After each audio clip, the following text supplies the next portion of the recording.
Hey guys, what's going on? It's Ultimate here, and I wanted to make a kind of different video here. As you can see, it's a top 15 list about music, and specifically Tool, which is my favorite band. And not a lot of people like progressive music, so I'm probably gonna get a lot of hate comments saying, oh, your music sucks and all that. But I'm not gonna be showing my face, primarily because I want to keep my identity a secret, and also I don't think you guys want to look at this, but with acne covering his forehead, a soon-to-be pedo stash growing up his upper lip, and glasses just covering his face, making him look like a nerd. But anyway, what I'm going to be doing for this video is just talking about, some of my favorite songs and all that. But I will also be talking briefly about what they're about, but there will be no music in the background because you can't download songs. Well, you can't buy songs from Google Play off of Tool from Tool because, they don't have them on there because they respect you to buy their full albums. So the only way you're going to be able to listen to their music is by clicking the links that I give you in the description to take you to their music videos, which are pretty weird sometimes, and their lyric videos. But anyway, let's get right into it with the very first and wonderful honorable mention. Yes, Prison Sex from the album Undertow, and that is what the name is. It is called Prison Sex, and what the song is about a real rape incident that happened in a prison. I don't really know what it's called, but you can, Google it or Wikipedia it or whatever you want to do with it. And it takes perspectives from both the raper and the person that's being raped. And, it also has some really nice riffs in there. But the lyrics, I don't know, I don't really like them. I kind of, like Tool's more, let's say, weird lyrics, but no, it's just me. A lot of people like this song, and it's not a bad song. Keep that in mind, that if it's on the bottom of the list, or if it's in the honorable mentions, it's not even on the main list at all, that it's not a bad song. It's just not my favorite. So yeah, we're gonna go on to our next honorable mention, which is H from the album Aenema, and it's 6 minutes and 7 seconds long. Now, I really like this song, mainly because it sounds like poetry, like something that I would hear from my English class and my English teacher just spewing out. And the riffs are okay, but the lyrics are what I think make this song shine the most. Even though if you're not used to Tool's music, or you don't even listen to anything that's progressive at all, or metal or anything, you're probably going to think that the lyrics are weird, which is really normal for somebody that doesn't listen to progressive metal. And that's probably the main reason why I like progressive metal, is because they don't think about mainstream things. They talk about what they want to talk about, and that's, in my opinion, a really cool thing to do. It's not like, I know I'm being stereotypical here, but it's not like most pop songs where they're talking about drugs or sex, or about getting drunk and stuff like that. So it's different, but it's meaningful at the same time. They talk about basically whatever they want to talk about. They talk about the universe. They can do that. They talk about people being raped. They can do that. It's Tool, and nobody really questions it. If you look at the fan page, nobody questions it. But anyway, we're gonna go on the right next honorable mention, which is Reflection from the album Lateralus. This song, I swear, is the most, it's not the most beloved song by the community, but it's probably like the third most beloved song by the community. I cannot stress how many people like this song, and I can agree with them. I mean, it's a pretty good song. I'm not gonna lie or anything. It's got good riffs, but the lyrics, again, are weird. They're weird. I'm not gonna lie. They talk about the moon, the moon not making its own light and all that crap. It's just stuff that people probably don't think are in music at all. And and what I think makes this song really popular is because of the riffs. The riffs in this song are amazing. I'm not gonna lie, they make you feel like you're just floating and but again, it is a Tool song and it's not popular, so nobody really cares about it. And let's get right into our next honorable mention. Next honorable mention, Ticks and Leeches from the album Lateralus. Oh man. This song, I feel like, is one of those songs that you can say describes your situation perfectly. Like, this song, I feel like, describes my life in general, and probably a lot of other people's lives, where there are always, there's always those types of people that just drain you and just like make you like hate the world and all that, just drain you. They can be jerks, or they can be like hypocrites or whatever, and that's what the song talks about. It talks about people draining you, but how you can come back from it and kind of laugh in those people's faces, which is actually really cool. And that's why it's called Ticks and Leeches, because those people, you can classify them as ticks and leeches because they drain you basically. And let's get right into our final honorable mention, Sober. Okay, guys, put away the pitchforks. Okay, put away the pitchforks and torches. Hear me out. I know Sober is the most popular Tool song of all time. It has, like, the music video has like 32 million views. Okay, I get that, but again, just because it's a popular song doesn't mean it's my favorite. It's still a really good song, and I can understand why so many people like it, but it's just not my favorite. I'm not a big fan of their like kind of rocky style. That's why there's only 2 songs from Undertow on this list. Like, that's it. There's no other Undertow songs. It's just Prison Sex and Sober. And I think that's to be said for a lot of people. Even though a lot of people like Jimmy, which is also an Undertow, it's just not my favorite. Now, the main list. So right away, number 15 is Eulogy. Now, from Aenema.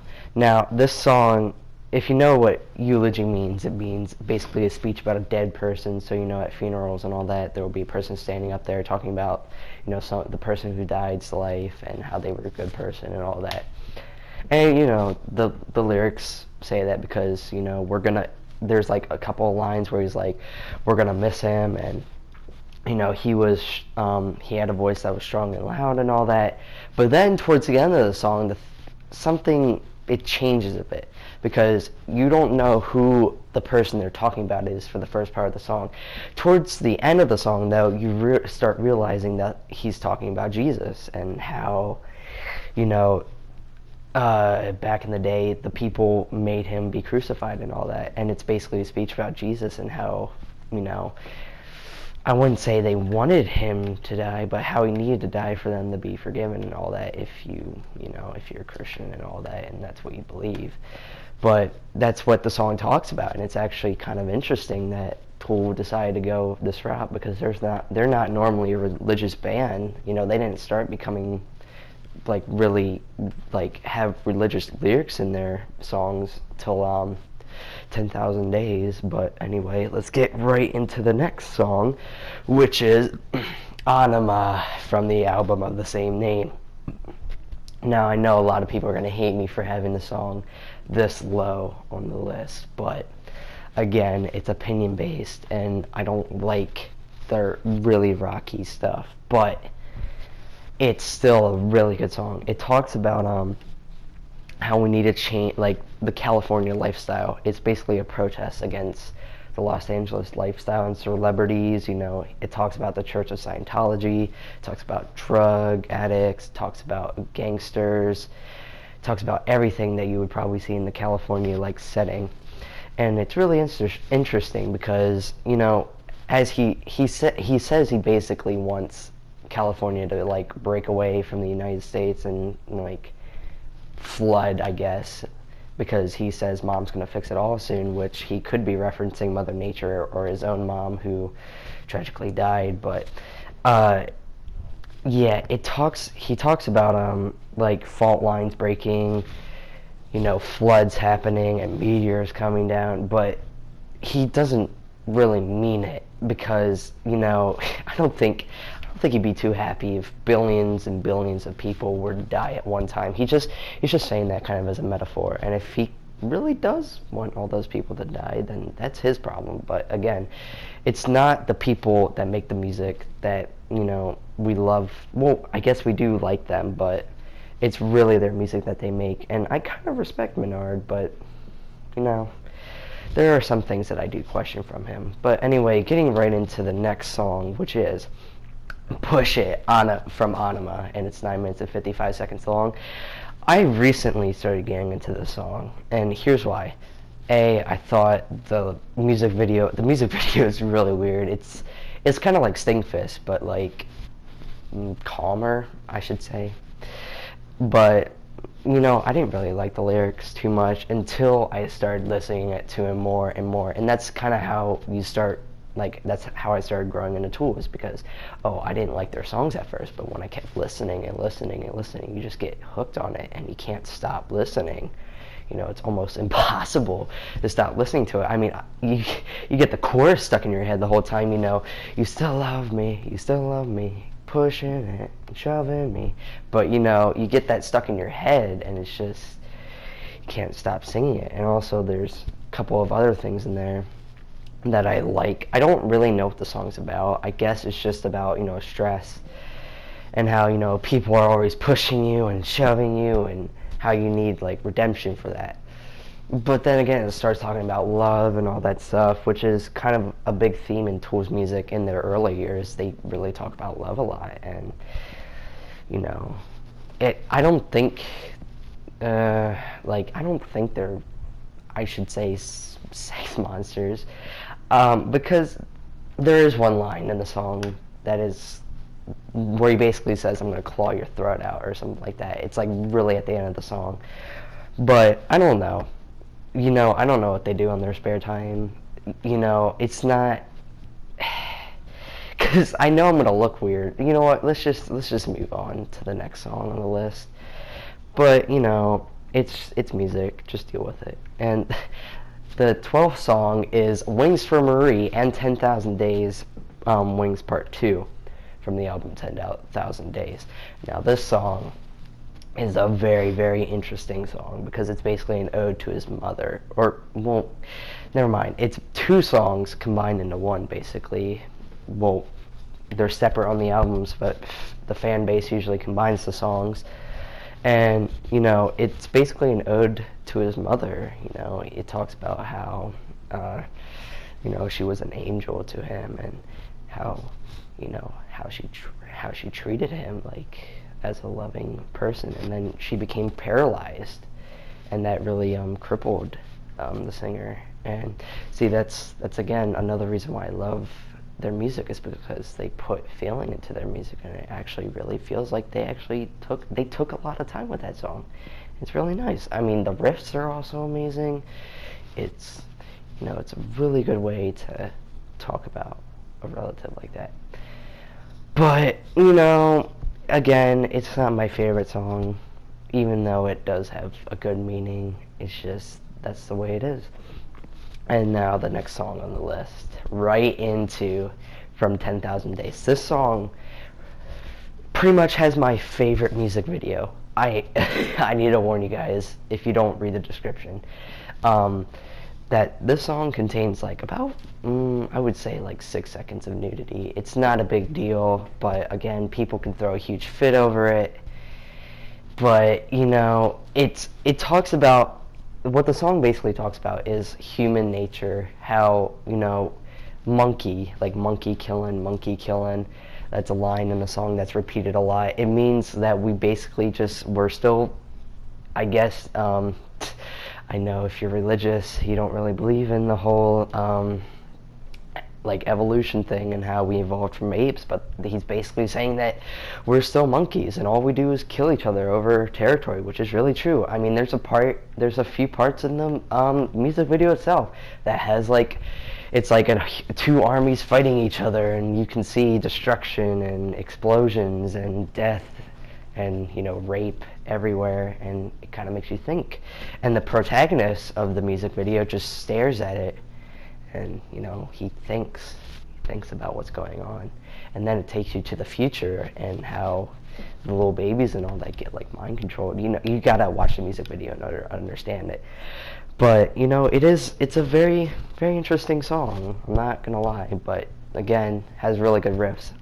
Now the next song, Parabola and Parabola, the weirdest music video of all time. I'm not gonna lie, guys, this music video, it's weird.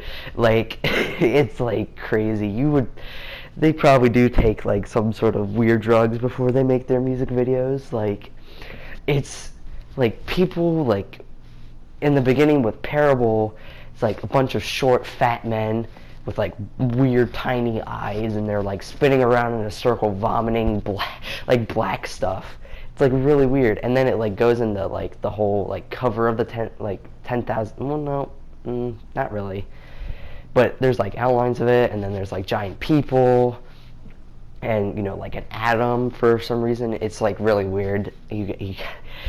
Again, I'm going to put a disclaimer in the description that this song is weird as crap. I'm not going to lie. Like, this, if you're not in the weirdness, then this song is going to make you unhappy. It's going to make you uncomfortable. But then again, at the same time, it is Tool, and I do respect it. And what the song talks about is basically seize the day, or carpe diem. Like, a lot of metal bands take this topic and they run with it, you could say. And yes, it talks about how we should be grateful for what we have, and how we should just embrace everything that's going on around us, because it might be taken away from us. Even though he doesn't say the whole taken away from us part, you can still make the inference that he is talking about how we should be grateful and what we have, or else it will be taken away from us. But, it is a song that just makes you think, and it has probably my favorite riffs. I'm not lying either when I say that. Like Parabola, when it first starts, it kicks off with like the best riff. Like, I love that riff so much. It's like bon bon bon bon. You just gotta listen to it. It's an awesome song. And again, the songs, their music videos, and their lyrics will be in the description. Please check them out, even though you're not a big metal fan, even though you think their music's probably going to be weird. Just check them out, please. I took the time to look it up and all that. But let's go on with the next song, and that is 46 and 2 from the album Aenema. Now, this song has really good, like, I love it when metal bands make the bass shine, because I feel like people undermine the bass or underestimate the bass, because people usually think, oh, it's just there to add rhythm, or it's just there to make the song sound better. But the bass is just awesome with this song. It's like the main like chunk of this song. Like, without the bass, I don't know, like, it's what makes, like, the bass is what starts off the song. Like, it's just wonderful. I love it when people do that. And like later on in the list, you'll see that most of the songs that I will list have really good bass lines, because I love it when they put the bass in there and they make it really good and shine. But what 46 and 2 talks about is basically the next, the hypothesized next stage of human evolution is by a Swiss psychiatrist. I'm gonna put like sources and all that in the description, like Wikipedia pages and all that, so that you can look it up and all that.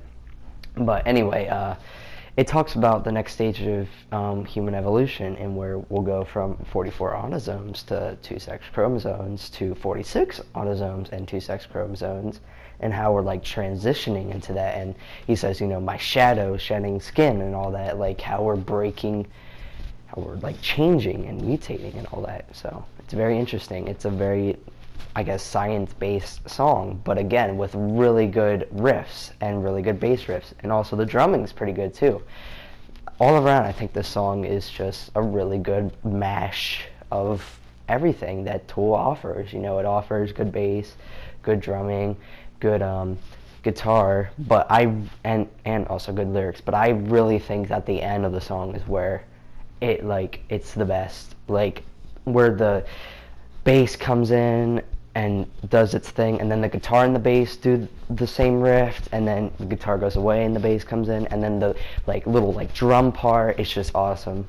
Like, I love that part with a passion, and that's why it's so high up on the list. It's the 9th song on the list, and I think it rightfully deserves that spot. Now, anyway, let's get right into the next song, which is Lateralus from the album of the same name. Now, this is probably, on the critical standpoint, if I was a critic, professional critic, this would probably be number 1 on the list, because it has probably the awesomest riffs and really meaningful lyrics. Even though there's no gigantic meaning of the song, the only thing I could probably interpret is that it's again with the seize the day kind of theme, where towards the end of the song there's a whole verse that I love so much. I loved the verse so much I even did an art project on it, and it's my favorite lyrical part of any Tool song. It starts, the verse starts with a line called "With my feet upon the ground." Okay, if you hear that, just know that that is my favorite verse probably of any song of all time. I don't know why. It's just so inspiring. Makes you feel powerful. Makes you feel like you can do anything. And the riffs and everything are amazing, but it's not that this song's not the best. It's just that the songs ahead of this song I feel are much better. But on a critic standpoint, yes, this is the best Tool song ever created. Even the opening verse goes by the Fibonacci sequence. Yeah, the Fibonacci sequence, where, if you don't know what that is, it's basically 1 plus, it's the first number. Well, I don't know what the definition is, but here, an example is 1 plus 2 equals 3, 3 plus 2 equals 5, 5 plus 3 equals 8, and so on and so forth. You take the same number you're adding it by and add it by the sum, the second number, and you add it by the sum. And that's how the syllables, it's the syllables, they're added together, and then 1 syllable then plus 2 syllables equals 3 syllables, and then the 3 syllables, and then there's 5 syllables, and then there's 8 syllables. It's man, it's crazy how they come up with that. And that's one of the main reasons why it's their most successful critic-wise song. It's, a lot of people say, there's even articles that say it's the best Tool song. That's how good it is. But again, in my personal opinion, I like the next songs on the list much more. Now, I'm gonna stop the video for now, only because, well, there's 2 things. One, SHAREfactory can't hold that many clips at one time. I'm sorry. And second of all, it's been 20 minutes. Okay, I feel I'm boring the crap out of you guys, but I will make a part 2, and I will try and do that as soon as possible, maybe even the day that I'm recording this, which is July 1st. But I am going to start working on a part 2 immediately after I make this video and submit it. But yeah, I want to thank you guys for watching. If you made it this far, I love you people. And if you watch the videos and the sources I give you, I also really like you. I can talk about music for a very long time. If you guys listen to the music and put comments in the description and all that, I will talk with you about it. You can give your personal opinions of what your favorite songs are. And if you already listened to Tool, then you can just give me your opinion straight up. If you don't like so far how my list is, tell me what you don't like about it, and tell me why you don't like it, because you gotta justify yourself sometimes, even though it's the internet and you think you can say whatever you want. You're not going to get your point across if you don't justify it. Also, remember to check out the description then, where all the links and all that will be, because it's pointless looking at watching this video if you're not going to check out the music. I know, again, you may not be a big fan of metal, but it's always good to just check it out, because you never know. And thanks for watching, and wait for part 2, and have a great day.